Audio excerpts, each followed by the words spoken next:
दोस्तों, स्वागत है आपका हमारे YouTube चैनल वाटर ट्रिप में।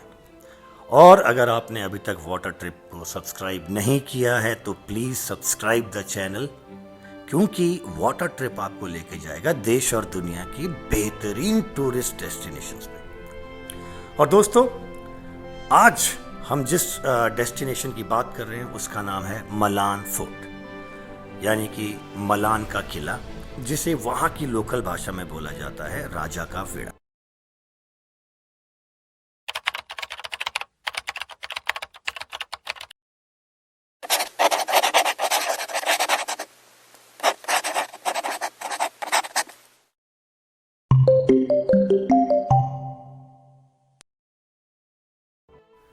तो लेके प्रभु का नाम हमने ये सफ़र शुरू किया 5:10 पे, और हम मोहाली रूपनगर से होते हुए जामली पहुंचेंगे।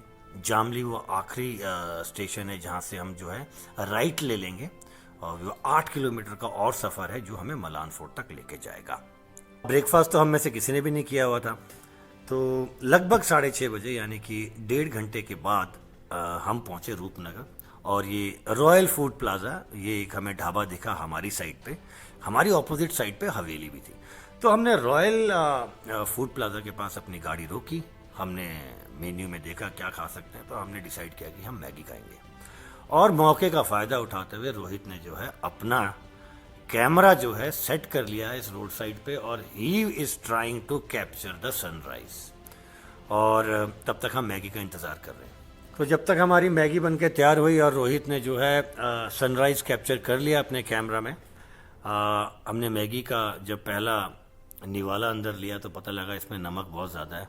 खैर, भूख लगी थी, हम लोगों ने मैगी जैसे तैसे ख़त्म की। हमने छोटी सी शिकायत भी की कि मैगी में नमक ज़्यादा था, और ढाबे वाले जो है थोड़े से शर्मिंदा भी हुए। खैर, हमने अपना सफ़र जारी रखा, और अब हम रूपनगर से शुरू करेंगे अपना सफ़र मलान फोर्ट की तरफ।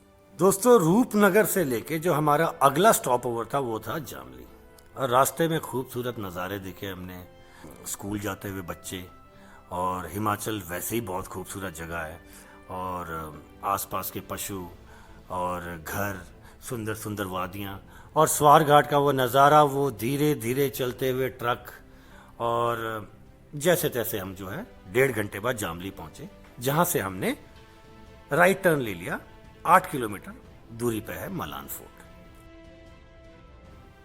दोस्तों, और जब हम जामली पहुंचे, 8 किलोमीटर का हमने जो सफ़र शुरू किया अपना, तो वैसे तो हम गलत रास्ते पे चले गए थे।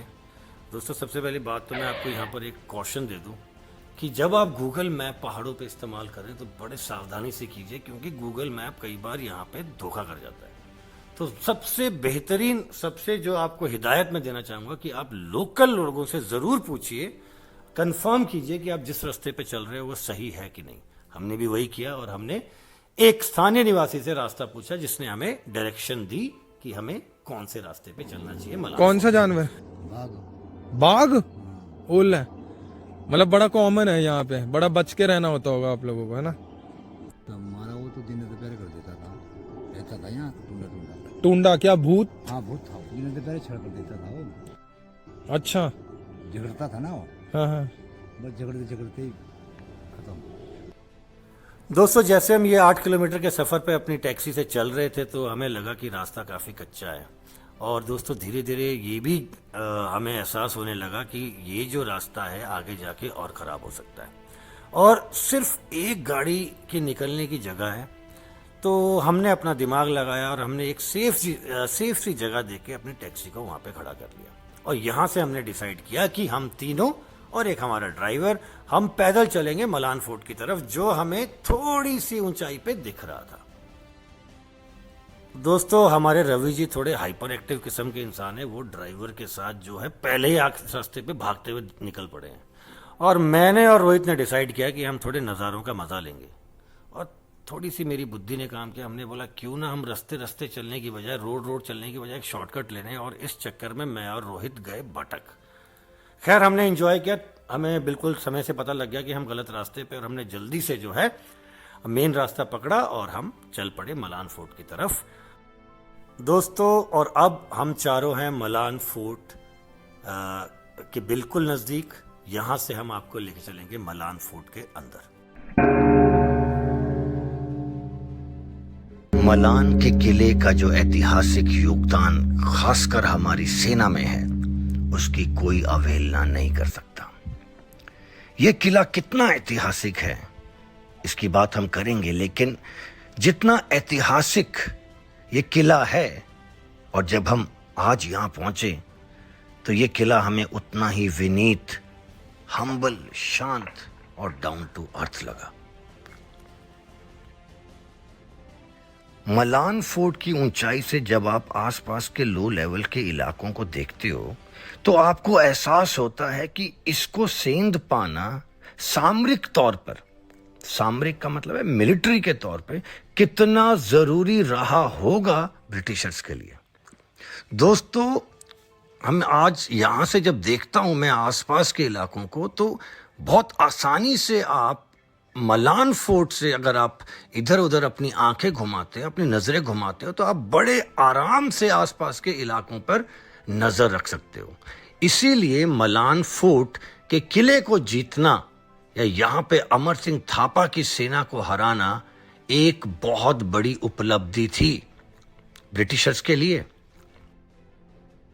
इतना शांत और वो आसपास शिवालिक की पहाड़ियां, एकदम प्रदूषणहीन हवा।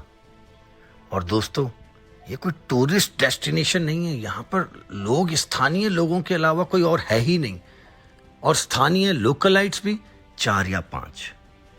ऐसा लगता था जैसे कि आप किसी और ही दुनिया में हो। हमारी एक्साइटमेंट, व्याकुलता बढ़ती चली जा रही थी, बस अब हमें वो किला महसूस करना था। दोस्तों, मलान फोर्ट में प्रवेश करते समय सबसे पहले ये सीढ़ियां आती हैं जो आपको माता काली के मंदिर में ले जाती है। ये मंदिर बेहतरीन तरीके से मैनेज्ड है। अभी हमने किले को देखा नहीं है, पर हमने यहाँ के पंडित जी से किले के इतिहास के बारे में जानने की कोशिश की। तो दोस्तों, किले में प्रवेश करने से पहले जानें इसके पीछे का इतिहास। चलो दोस्तों, मैं आपको लेके चलता हूँ मलान फोर्ट की उस हिस्ट्री की तरफ, उस इतिहास की तरफ जो इसको इतना इम्पोर्टेंट बनाता है। मैंने आपको पहले बताया कि कैसे गोरखा राइफल्स, जो आज हमारी इंडियन आर्मी का बहुत बड़ा हिस्सा हैं और बहुत अहम हिस्सा हैं, उसकी स्थापना, उसकी जो नींव जो है वो मलान फोर्ट में कैसे रखी गई। दोस्तों, अगर आप मलान फोर्ट की ज्योग्राफी के बारे में अगर जाएं तो ये सोलन डिस्ट्रिक्ट और बिलासपुर डिस्ट्रिक्ट, जो हिमाचल के 2 इंपॉर्टेंट डिस्ट्रिक्ट्स है, इनकी सीमा में पड़ता है और ये अर्की तहसील के अंतर्गत आता है। देखो दोस्तों, अगर आप मलान फोर्ट को देखोगे, स्ट्रैटेजिकली ये इतने क्रिटिकल ज्योग्राफिकली लोकेटेड है कि यहाँ से आप आसपास के एरियाज को बहुत आसानी से देख सकते थे। अब ये जो मलान फोर्ट है, ये आपका मलान का जो किला है, इसके अगर आप ईस्टर्न साइड को देखेंगे तो उस टाइम वहाँ पे बहादुरगढ़ फोर्ट हुआ करता था।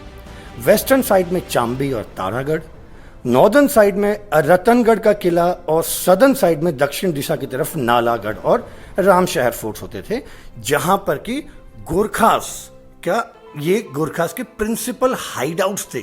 यहाँ पे ये लोग छुपते थे या रहते थे।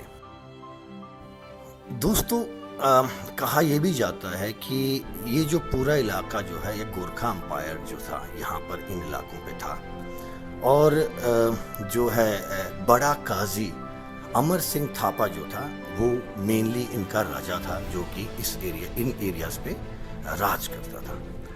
और कहा जाता था कि उसकी महत्वाकांक्षाएं इतनी बढ़ी कि उसने पंजाब के इलाकों को भी अपने गोरखा अंपायर में शामिल करने की कोशिश की। तो गोरखास की इस महत्वाकांक्षी, ओवर एम्बिशियस जो एस्पिरेशंस थी, इसको मद्देनजर रखते हुए कहा जाता है कि पंजाब के कुछ शासकों ने ब्रिटिशर्स को उकसाया कि वो अमर सिंह थापा के जो ये मंसूबे हैं उनको खत्म करें। दोस्तों, सन 1814 में इस मुहिम की शुरुआत की brigadier general Ochterlony east India company की तरफ से, ब्रिटिशर्स की तरफ से अमर सिंह थापा के ये जो ओवर एम्बिशियस मंसूबे थे उनको खत्म करने के लिए चल पड़ा। अपनी 3000 से लेकर 4000 सेनाओं की टुकड़ी उसने ली और 31 अक्टूबर 1814 को नालागढ़ के और तारागढ़ के किलों पे गोरों का कब्जा हो गया। अब बात शिफ्ट होती है 15 मार्च 1815 को। 15 मार्च 1815 को ब्रिगेडियर जनरल ऑक्टरलोनी ने अब डिसाइड किया कि वो रामगढ़ की तरफ से मलान फोर्ट पे अटैक करेगा। दोस्तों, अब शुरुआत होती है मलान फोर्ट की वो कहानी जिसके लिए गोरखास को याद किया जाता है। जब ब्रिगेडियर जनरल ऑक्टरलोनी ने अटैक किया 15 मार्च 1815 को, तो जो अमर सिंह थापा थे, इनके सबसे होनहार कहा जाता है इनके ब्रदर थे भक्ति सिंह थापा, जो इनके सेनापति थे, उनकी अनुयायी में, उनके नेतृत्व में, उनके लीडरशिप में इन्होंने ब्रिगेडियर जनरल ऑक्टरलोनी के पहले एडवांस को बुरी तरह से फेल कर दिया और ब्रिगेडियर जनरल ऑक्टरलोनी को पीछे हटना पड़ा।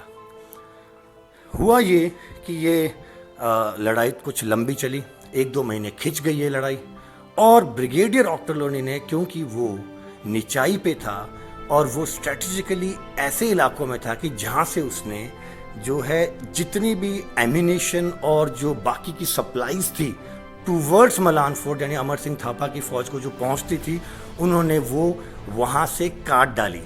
तो बिना एम्यूनिशन के, बिना हथियारों के, बिना खाने पीने के जब ये चीज़ें मलान फोर्ट पे जो गोरखा सरवाइव कर रहे थे, तो इन्होंने एक प्लान बनाया।